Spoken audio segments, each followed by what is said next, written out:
16 years old and on top of the Street Fighter world, this is EndingWalker, and we are taking a look today at his journey to win Ultimate Fighting Arena 2022, one of the most stacked events of the year. This moment was so big that it made the top post in r/livestream fail. This is not a fighting game subreddit, it's not even necessarily a gaming subreddit, but one for all of live streaming, and somehow this moment from our niche little fighting game community has made it to the top because anyone can get behind the story of a 16-year-old Chad winning a Street Fighter V tournament and leaving. This is a young 16-year-old man right here, EndingWalker from the UK, on probably the biggest stage that he's ever played on in Ultimate Fighting Arena. He walks past the trophy. You know, he's supposed to take it in the awards ceremony, but he walks straight past it and leaves the venue, making for a pretty funny clip. HiFight has actually already memed this moment, already seeking the next challenge. Ceremony means nothing to him, reminiscent of Street Fighter 2 Ryu. The fight is everything, just straight up ignores the trophy and leaves. To those that are really in tune with the Street Fighter V competitive scene, we know who EndingWalker is. We know how strong he is because of his results in a lot of online tournaments over the past 2 years. This year specifically, you can see first in Salt Mine League 3 over Valmaster, first in Salt Mine League number 4, first in Salt Mine League number 5 against Problem X, Evo champion Problem X, defeating him in 2 sets. He's won every single CPT, UK, Ireland, World Warrior. You can see more Salt Mine League events right here. Salt Mine League is basically like the next level battle circuit of Europe. It's an online tournament series that runs with the best players in Europe. So that's why you get like the Evo champion Problem X attending and a bunch of other really good players. EndingWalker has been consistently beating them in these online tournaments. But like I said, you would have to be really in tune with the Street Fighter competitive scene to know this, because these are really kind of low profile online events, and they can definitely go under the radar unless you're really watching all of the Street Fighter events and looking at all the results. So if you're someone that only watches like the Capcom Cups and the Street Fighter leagues, you wouldn't know who EndingWalker is, even though he's one of the best Street Fighter players in Europe, and there is a Street Fighter League Europe this year. And the reason he is not taking part in Street Fighter League EU this year is because he's not old enough. In the words of Broski, one of the players on Street Fighter League Europe this year, pretty much every team wanted this guy. It's literally just an age thing. He was just too young to take part in the top level competition of Street Fighter League EU. So that's where EndingWalker's story starts for this tournament. He is a known player from the UK, 16 years old,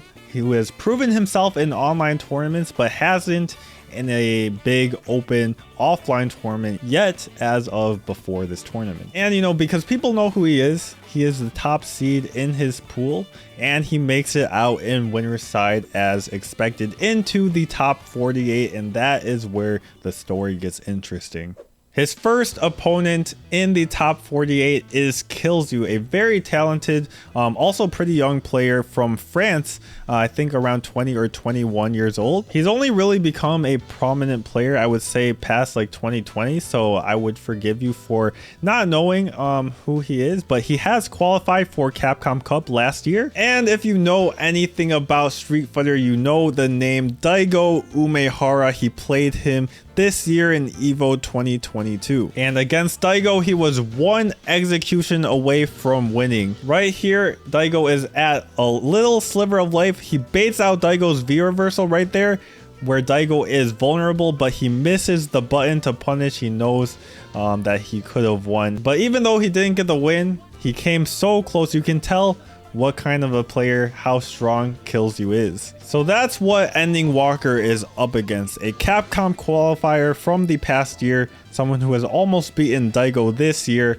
Kilzyou, an incredible Karen player, also a young player, but he has him in the corner in this first round, really just controlling the split space with that flicker. So that flicker move, which Ed does by doing like 4 punches, is a move that is very important to Ed's neutral, and EndingWalker is one of the best at using it. Has gotten many players to complain about it because of how effectively he is using that special move. Kilzyou, also of course an amazing player, starts out his offense right here. EndingWalker is 1 hit from stun. Right here you can see the orange bar at the top middle part of the screen, but EndingWalker activates his V trigger. Each character has 2 different V triggers they can use. EndingWalker uses different ones depending on the character he is playing against, depending on the matchup.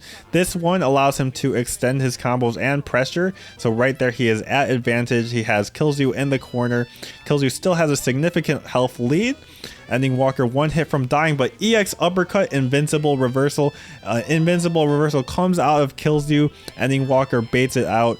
That move is invincible but punishable, so it is a gamble. Kilzyou bet it all, and EndingWalker could smell in that situation that Kilzyou wanted to take that risk. And in the final moments of the last round of the set, Kilzyou had a lead, but EndingWalker quickly snatches it back, activates his V trigger once again to extend his pressure. Kilzyou fights his way out. Not sure what was going on with the stream there, but EX uppercut there. As I said, those EX uppercuts are invincible. Right there, Eds is a little bit slower, so you can bait it with a jab, but EndingWalker knew that Kilzyou did not want to bait it. He wanted to try and go for his pressure there, and he correctly reads the situation and closes out the set 2-0. And now, as his reward for his top 16 winner side match, winner of this makes top 8. In the winner side, he has to play against Angry Bird, one of the best players from the UAE. Angry Bird, if you couldn't tell just by his face how serious of a Street Fighter player he is a 5-time Capcom Cup qualifier, a Street Fighter League Season 3 champion, a 2018 European champion. You know, Angry Bird has been on this kind of stage before. This is at Capcom Cup 2018 when he defeated NuckleDu with his Zeku. Zeku is a character he's been known for. In the past couple seasons, he switched to Seth and Ken. But Zeku is the character that he started out with, and he is no stranger to this kind of pressure. So that's who Angry Bird is. Definitely within the top 10 players in the world right now. I would say probably top 5 players currently in the world. And he's picking his old main character, Zeku, up against the young 16-year-old. So right here, Angry Bird has his V trigger. He tries to do slide activate. EndingWalker knows that one of Zeku's best tools is slide into V trigger activation, so he baits out with a neutral jump. But right there misses the anti-air because Angry Bird does the EX dive kick or EX flip from old Zeku.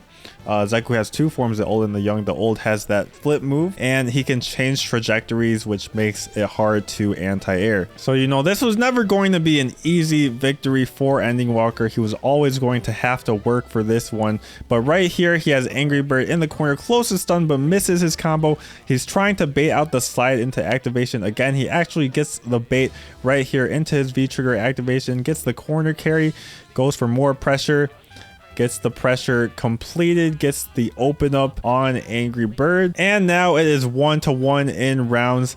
EndingWalker gets Angry Bird to the corner, but he escapes, and Angry Bird has full resources. He has his activation with his V trigger, he has full super meter, but EndingWalker finds his way out of the corner, gets his throw, has more pressure with the crouch fierce, and this combo might do it.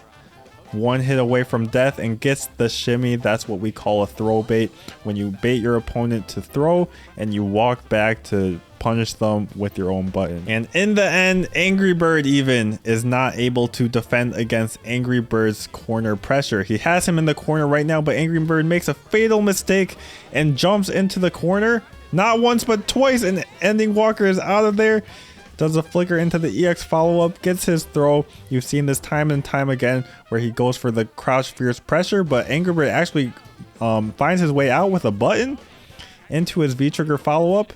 But EndingWalker is 1 hit away from killing an Angry Bird with a slight drop on the light kick into slide. He accidentally gets the shoulder tackle, but light kick into slide is what the actual combo he was trying to go for is. And EndingWalker takes it off of that mistake. No complaints from him. And off of this victory against Angry Bird, EndingWalker has qualified himself for top 8 of UFA 2022, and his opponent is none other than Mr. Crimson, probably one of the two favorites to win the event. And if you don't know who Mr. Crimson is, here is him winning Red Bull Kumite in London last year in 2021. Red Bull Kumite is an invitational with 16 of the best Street Fighter players in the world. Here he is playing one of the best players from the US, IDOM. He closes it out in a close 5-4 set, and this was kind of the first of many victories for Crimson, where he started going on a rampage and just really showing that he is the best Dhalsim in the world and arguably top 5 players in the world. I would definitely put him there myself. So that is who he is up against. Mr. Crimson, one of the best players in Europe and even the world, the strongest Dhalsim player in the world. And EndingWalker takes the first round with his pressure. Dhalsim is a character where you just have to get in and try and keep your offense started, because Dhalsim has those long range limbs to keep you out. That's kind of his main strength. But EndingWalker finds a whiff punish to start it out with. He tries to find his way back and finds a jump in into the EX follow-up.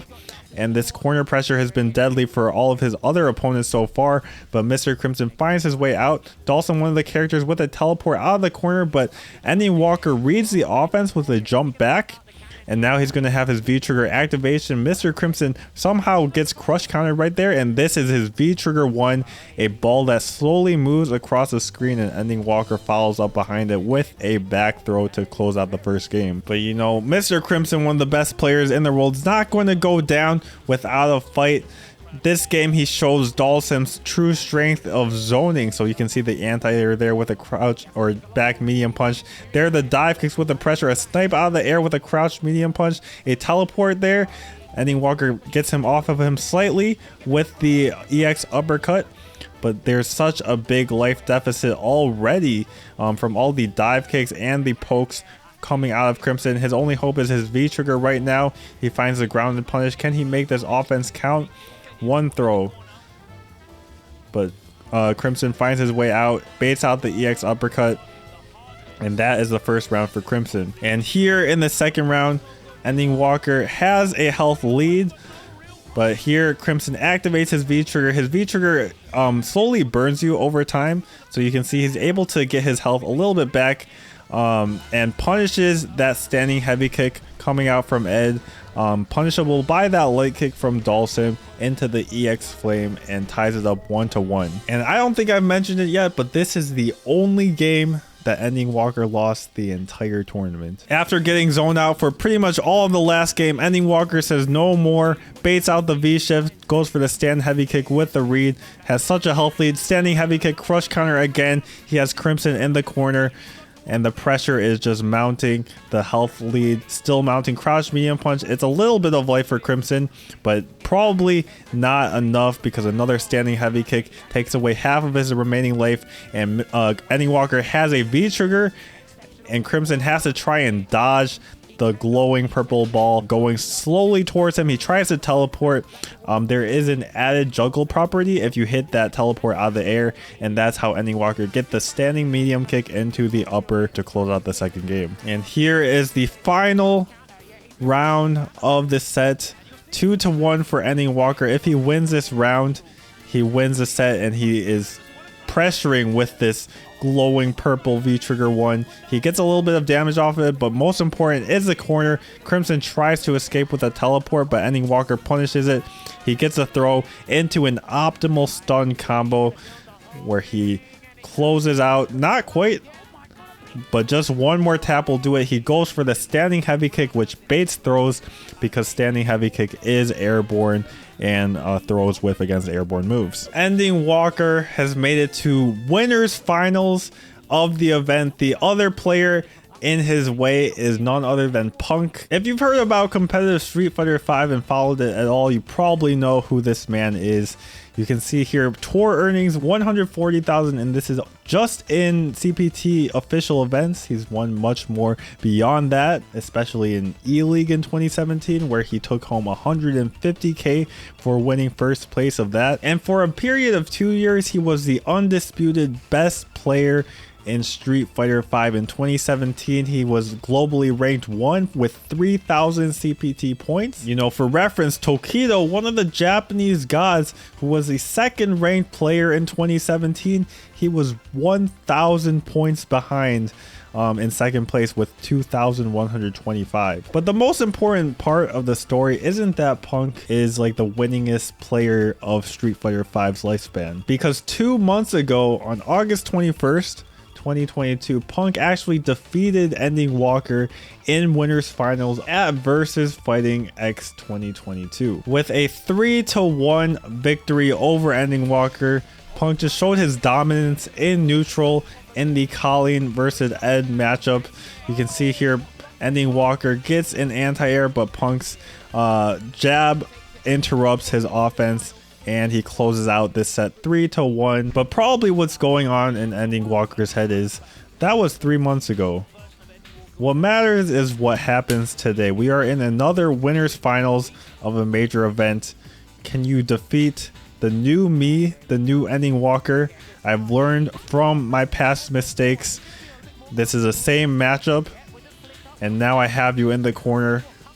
But actually a punish there from Punk. You know, Punk has beaten EndingWalker.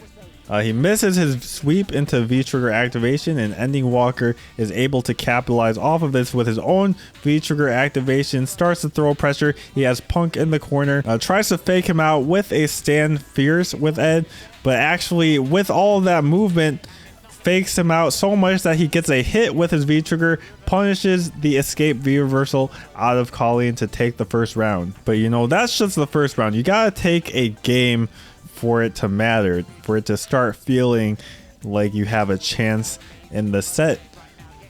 So EndingWalker right here on the back foot in this game. Punk has his full super meter. One hit from Punk will actually kill right here. EndingWalker starts his V-trigger pressure, does a fireball, doesn't do the V-trigger follow, but does it there.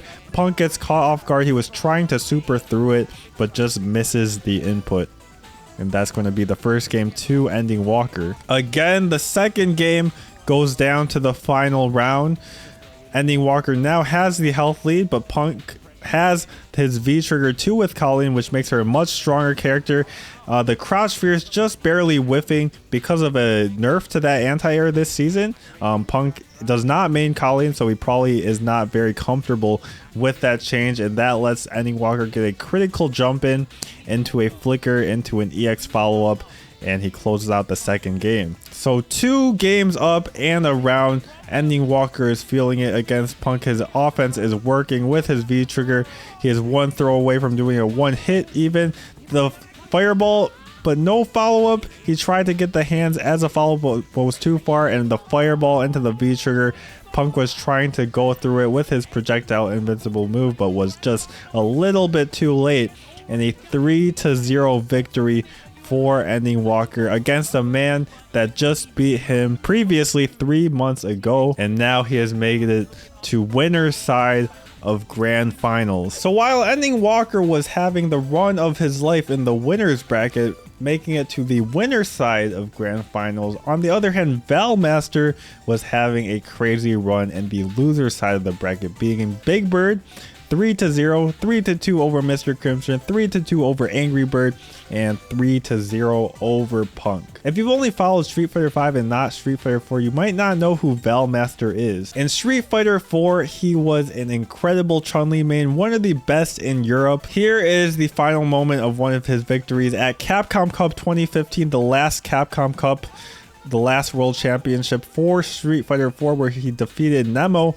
one of the best players from Japan. Valmaster kind of flew under the radar for the next couple of years. I don't think he played Street Fighter 5 as much for the first couple of years of the lifespan, but in the past 2 years, he's become a very real threat with Chun-Li once again in Street Fighter 5 and defeated Punk in the Chun-Li mirror to get his chance to play against EndingWalker. And here are the entrances. EndingWalker really at the age of 16 years old looking like the final boss of the event, because actually he is the one in winner's bracket with the advantage, looking the most in form of the tournament, has only lost a game up to this point, and his opponent Valmaster, who's been playing Street Fighter for a decade with way more experience. He's been on stages like this before. While EndingWalker may have the advantage, Valmaster can still close it out with the experience that he has. So the first game starts out EndingWalker on the winner's side, only needs to win 1 3 out of 5 set. Valmaster has to win 2 3 out of 5 sets since he has already lost a set and is in loser side. And EndingWalker just showing incredible matchup of knowledge and awareness. Through the fireball string, he does his escape V reversal to get his punish, and now because of that he has a huge life lead, and a couple more hits is going to do it. But Valmaster activates his V trigger, has EndingWalker in the corner. EndingWalker does not decide to bust out, but he gets the crouch jab into flicker into the EX follow-up, and one more good hit will do it. Plus on that crouch fierce from Chun-li, but he finds a challenge on the second one, knew that Valmaster had to walk up for any additional pressure, and catches him with the crouching jab. And of course he gets Valmaster into the corner once again in the second round. Another jab interruption into the fireball pressure. He has Valmaster on the ropes in this first game of the set. You know, Valmaster only has 3 games to work with, and he's on the ropes, about to lose the first of those 3 games with just one more good hit. If EndingWalker finds a flicker into the EX follow-up, if he finds a hit with the V trigger, he finds a crouch medium punch into the flicker, and that's going to be game number 1 for the 16-year-old admin. So the first round of the second game starts. EndingWalker's feeling good after getting his first game. He only needs 2 more, but Valmaster's not going down without a fight. Of course, he's made it this far. He's beaten 4 consecutive people in loser's side to make it to this point. He of course wants to try and win the tournament, and he has a considerable lead, just out neutraling EndingWalker so far with Chun-Li's long range buttons. But EndingWalker's strength, of course, you've seen it all throughout the tournament, his absurd corner pressure and his ability to get his opponent there. So right now he has Valmaster in the corner. He has his V trigger. He gets a follow-up grounded, and that's going to be huge damage, huge stun. One more hit's going to be stunned. That back throw is going to stun right there, and he gets a free throw. It's going to be round number 1 of game 2 to EndingWalker. And now if EndingWalker wins this round, he is going to be up 2-0, forcing Valmaster to have to win 3 games in a row. It's pretty much all but done if EndingWalker can win this round right here. The V trigger pressure coming in. He can't get hit by anything from Chun-Li though, because she has her super. So that stand fierce could have gone into super, but Valmaster, feeling the pressure, did not confirm into the critical art. Throw some fireballs, trying to get back in. EndingWalker takes the throw, and there's so much room to make up. Only 14 seconds on the clock. EX fireball to try and push Valmaster away from him, and Valmaster tries to dash in EndingWalker with a check with a standing leg kick. And the final game of the tournament starts. You can see their faces up there in the corners. EndingWalker is completely locked in. He has to only win 1 game right here. Valmaster has to win 3 in a row. Gets the confirm though, that's a start for him, but through the fireball with the V skill too. That's why EndingWalker decides to pick this V skill against fireball characters. It's because it is projectile invincible. Finds a jab into flicker into the EX follow-up, baits out the EX reversal from Chun-Li. This corner pressure once again immaculate, but Valmaster activates his V trigger 1, gives Chun-Li extra hits and extra hit stun on her attacks, allows for more combos, but EX bust out. He doesn't want Valmaster to get anything more started. He knows that Valmaster wants to try and make his offense count, but of course EndingWalker is going to try and close this out right here, right now. One more hit will do it. Goes for the back throw. Valmaster thought a hit was coming or a shimmy, and he decided to just take that throw and give EndingWalker the first round. And that's not a good round to give, because EndingWalker is now on match point. If he wins 1 round right here, he is the champion of the event. And Valmaster has to win 2 rounds in a row and then 2 games after that. Of course, he's still a great Street Fighter player. Super, you can see that backdash super really good against heavy buttons, because if you backdash, the opponent thinks that their heavy button is not going to whiff because they're in range, but you backdash out of the range and then do the super as a punish. V shift out of the V trigger pressure, but EndingWalker, you might have noticed this is a clip from the beginning with a crazy V trigger comeback. Valmaster just getting hit one after another. Back throw, not quite stunned, but walk up into the invincible reversal. If Valmaster just sat there and blocked, EndingWalker would not have won the round, but EndingWalker knew that Valmaster would press a button right there. Completely stoic is EndingWalker. He gathers his controller. He knows that he just won a major tournament, the biggest win of his life up to this point in Street Fighter V. Walks past his trophy, walks off the stage into the crowd looking for the next battle. But you know, of course, they bring EndingWalker back up to the stage. He simply did not know he was supposed to stay up there because of his inexperience. He's never been in this situation before, that he had to lift up the trophy and stay on the stage. This is a first for him. And finally, with all the souls of the ones that he has beaten behind him, he takes the UFA 2022 trophy. Punk has to explain what he's supposed to do with the trophy. He lifts it up, and EndingWalker is your champion of the event at only 16 years old. So yeah, definitely an inspiring, heartwarming story that this young man has won his first major. I think personally it's cool to me to see players that young, like, you know, high school type age, still getting into Street Fighter, because that's around the time that I started playing Street Fighter. I started playing Street Fighter 4 casually in high school, and started like taking it seriously after I graduated. So seeing that young players are still getting into the game around that time, it makes me hopeful for the future that we're still going to keep getting young talent going into Street Fighter 6. And if you're inspired by EndingWalker's run, you want to get into your first fighting game for the first time and you're not sure how to start, just start playing right now, because Street Fighter 6 is coming out next year. It's the perfect time to start.